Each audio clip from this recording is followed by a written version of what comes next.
kasama sa paghahanda sa paggawa ng kalsada, ang land surveying at staking. Ito ay dapat na naaayon sa plano. Sa site preparation pa lang, dapat nating alamin ang hangganan ng trabaho at ng proyekto.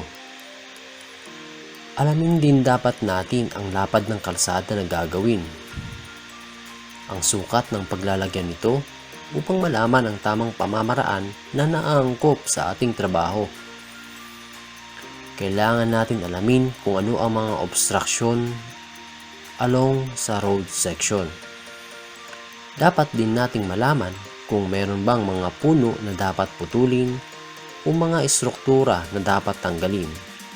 Pero hindi basta-basta ang pagpuputol ng mga puno dahil kinakailangan na mayroon tayong permit sa pagpuputol o pagtatanggal nito sa kinaukulang sangay ng gobyerno. Sunod na gagawin natin ay ating alamin kung papaano ang mag-compute ng mga elevation. Ito yung levelasyon ng bawat station na nais nating malaman. Gamit ang optical level, gagawa tayo ng horizontal line of sight kung saan makikita rito ang level rod at malalaman natin ang rod reading.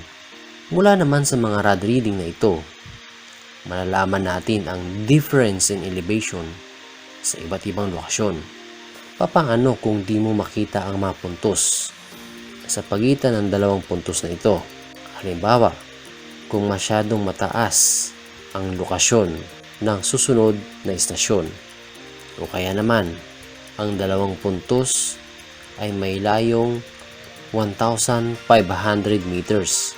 Upang masolusyonan ito, tayo ay magkakaroon ng tinatawag na level circuit sa pamamagitan ng pagkuha ng iba't ibang levelasyon mula sa simula na benchmark o reference hanggang makarating sa dulo ng isa pang benchmark.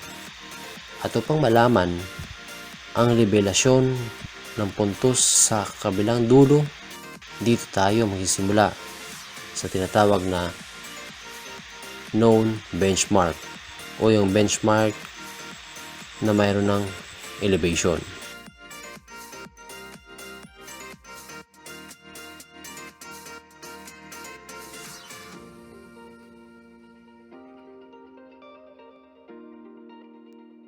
Ang elevation ay ang vertical na distansya na nakabase sa ibabaw o ilalim ng reference surface natin.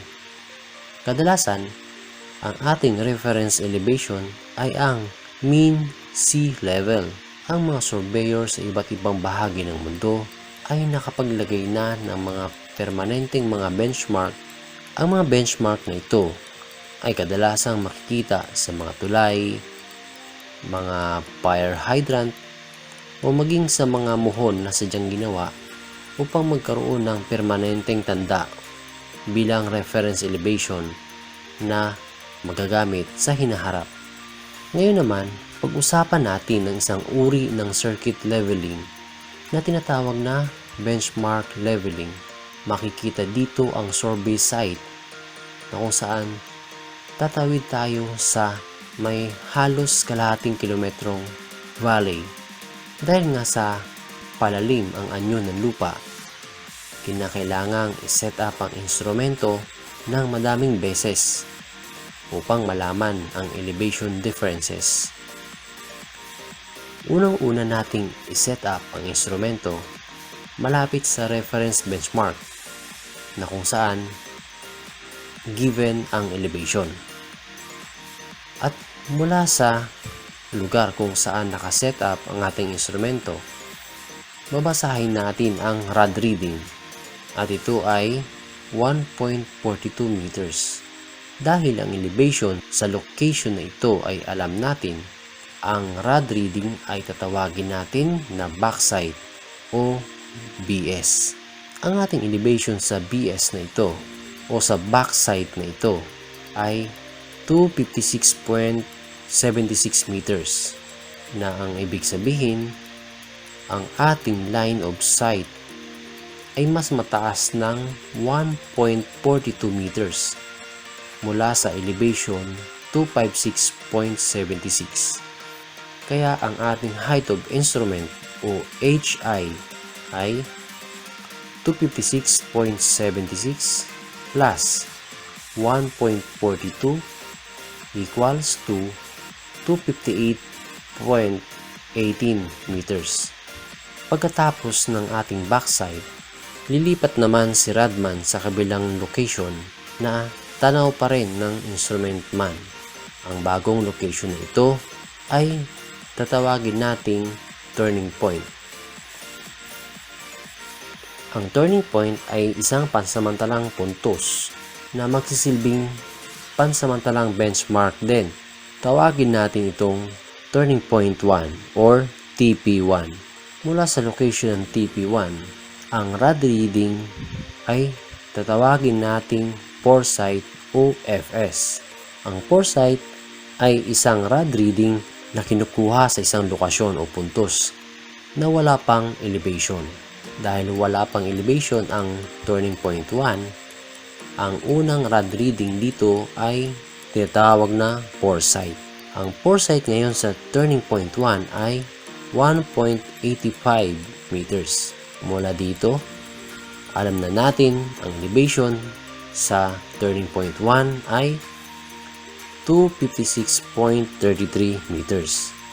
Mula naman sa lokasyon ng turning point 1, lilipat naman si instrument man sa isang konbinyenteng lugar upang kunin ang rod reading sa turning point 1.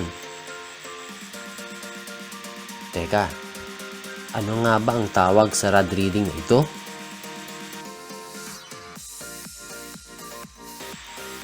Backside o foresight? Dahil nga nakuha na natin ng elevation sa turning point 1, at ito nga ay 256.33 meters. Ang rod reading dito ay tatawaging backside. Ngayon, meron na tayong backside na 0.89 meters. Kaya, ang ating height of instrument sa lokasyon ng ating instrumento ay 257.22 meters. Pagkatapos nito, pwede na ulit lumipat si Radman sa bagong location na tatawagin nating turning point 2. Kukunin naman ni instrument man ang rod reading sa turning point 2 at tatawagin itong foresight dahil wala pa itong elevation. Ang rod reading sa turning point 2 ngayon ay 2.18 meters.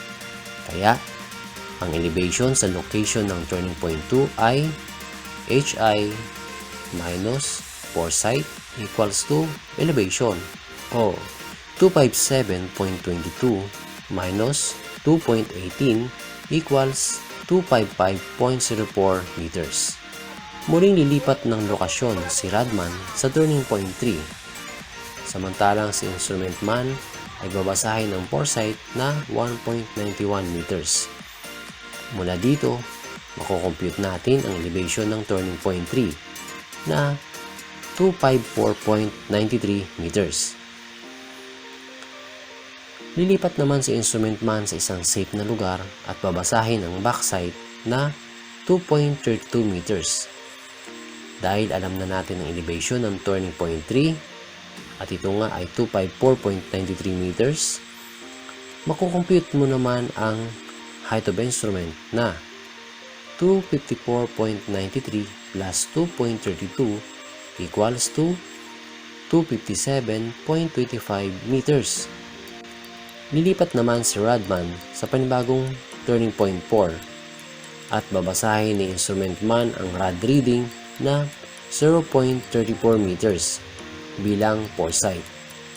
Kaya, ang ating elevation sa turning point 4 ay 257.25 minus 0.34 equals to 256.91 meters. Muling lilipat ng lokasyon si instrument man at kukunin niya ang backside sa turning point 4. Ang rod reading dito ngayon ay 2.44 meters. Kaya ang height of instrument ngayon ay 256.91 plus 2.44 equals to 259.35 meters. Sa paglipat ni Rodman sa lokasyon ng bagong benchmark, babasahin ni instrument man ang foresight reading na 1.75 meters. Kaya, ang bagong benchmark ay may elevation na 259.35 minus 1.75 equals to 257.6 meters. Ito na po ang elevation sa bago nating benchmark. So mula sa known na benchmark na may elevation na 256.76 meters, malalaman natin ang elevation 256.33 meters sa turning point 1, 255.04 meters sa turning point 2, 254.93 meters sa turning point 3, 256.91 meters sa turning point 4, at 257.6 meters sa bagong benchmark. Let's learn now to earn later. Kung sakali na mayroon kayong mga tanong, mag-iwan lamang kayo ng mensahe dito sa baba. Susubukan ko pong sagutin yan sa abot ng aking makakaya. Okay po? Maraming salamat!